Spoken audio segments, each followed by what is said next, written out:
Qu'est-ce qui pousse les gens à se retirer de la vie? À laisser tomber un bon emploi qu'on aimait? Frank, repense-y. S'il te plaît. À arrêter de poursuivre une passion qui était pourtant très importante à nos yeux? Et pourquoi sentons-nous quand cela arrive qu'on perd en intégrité et en respect de soi? Eh bien, ces choses n'arrivent pas par hasard. Je m'en vais. En scientologie, il a été découvert qu'il existe un mécanisme qui pousse les gens à prendre leur distance par rapport aux autres, à se retirer de leur vie professionnelle, des groupes auxquels ils appartiennent, et même à abandonner leurs rêves.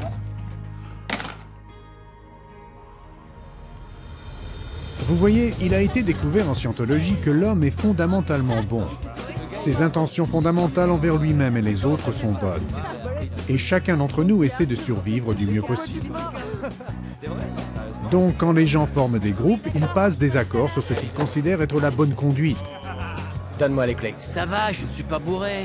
Non, donne-moi les clés. Sur ce qui est bien, mal, moral et immoral. Merci d'avoir fait ça. Ces codes de conduite, ces codes moraux, sont établis pour garantir la survie du groupe. À la prochaine. Salut. Merci pour ça. Peu importe que ce soit un groupe de 2 personnes qui font équipe, Affaire conclue. Excellent. ou d'un groupe à l'intérieur de l'entreprise qui vous emploie, C'est Jacques qui a conclu la vente, et c'est à lui que revient la commission. ou de votre famille. Eh, salut. Ça va, papa? T'as fait tes devoirs? Non.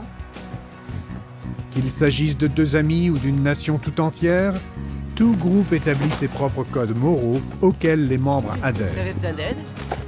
Oh, merci. Peu importe si ces codes sont écrits ou pas. Vous voulez que je vous aide à traverser la rue? Ces codes favorisent le bon fonctionnement du groupe ou de la société et l'harmonie qui y règne. Merci. Les problèmes commencent quand une personne enfreint ces accords. Voilà. Merci. Quand une personne commet un acte nuisible contraire au code moral auquel elle a donné son accord, elle commet ce qu'on appelle un overt. Les avertisseurs s'allument sans raison.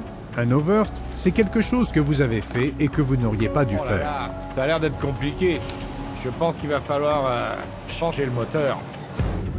Ou c'est quelque chose que vous n'avez pas fait, mais que vous auriez dû faire d'après un code moral.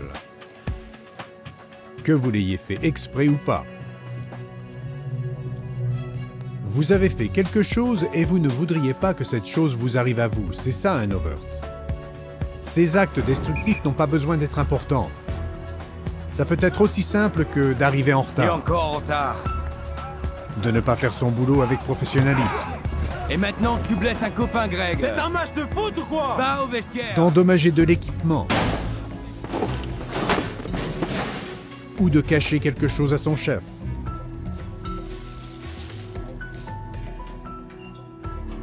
Commettre des actes nuisibles, ce n'est pas nécessairement être engagé dans la destruction totale du groupe.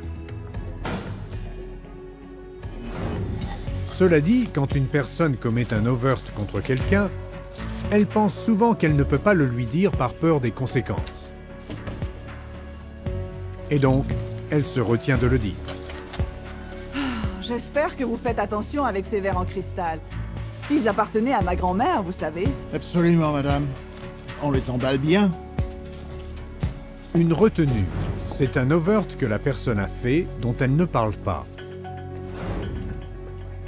Mais quand elle retient un overt, quelque chose d'intéressant se produit. Bonjour, Béatrice. Dans une certaine mesure, elle se retrouve hors communication avec les personnes ou les choses auxquelles elle a nui. Hey, Marc, tu pourras aller à l'intérieur et lui donner les papiers pendant que je ferme le camion? Non, non, fais-le toi. Je l'ai assez vu aujourd'hui. Maintenant, une fois D'accord. qu'une personne a commis un overt et qu'elle l'a retenu, elle va entrer dans un autre mécanisme selon lequel elle essaiera de diminuer l'overt en le justifiant. Hey, Marc, c'est Madame Durand. Est-ce que t'as cassé un de ces verres en cristal? Ce verre était si vieux qu'il était probablement déjà fêlé. Une justification, c'est la tentative qui consiste à expliquer pourquoi un overt n'était pas vraiment un overt. Elle m'a dit que ce verre coûtait très cher. Quoi? Elle est folle!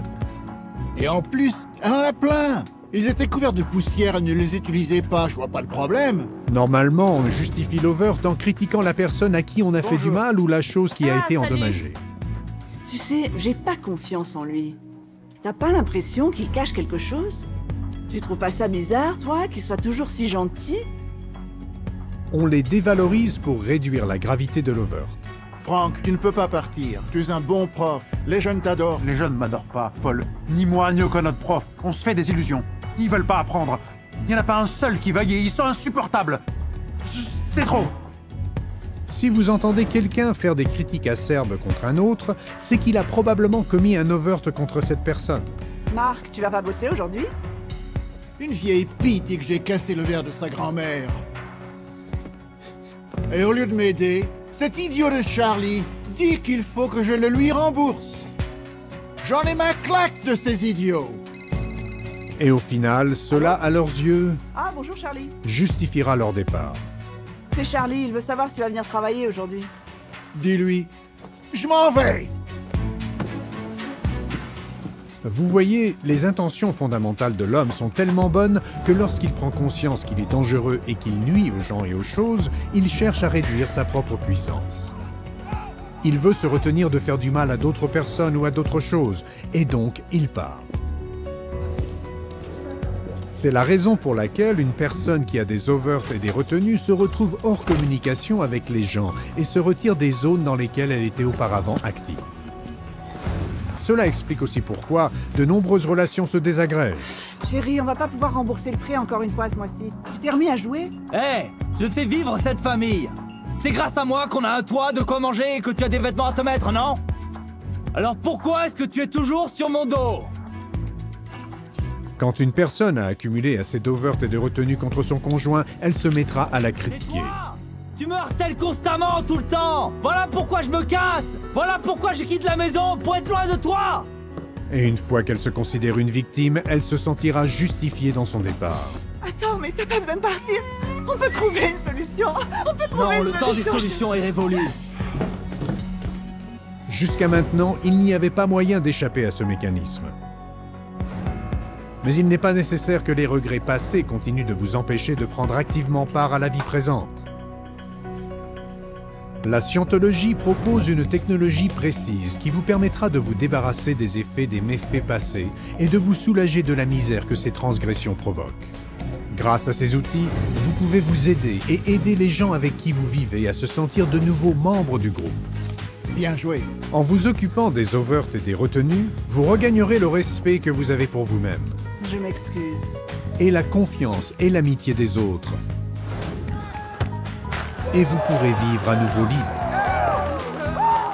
Et c'est ça, la clé du bonheur durable.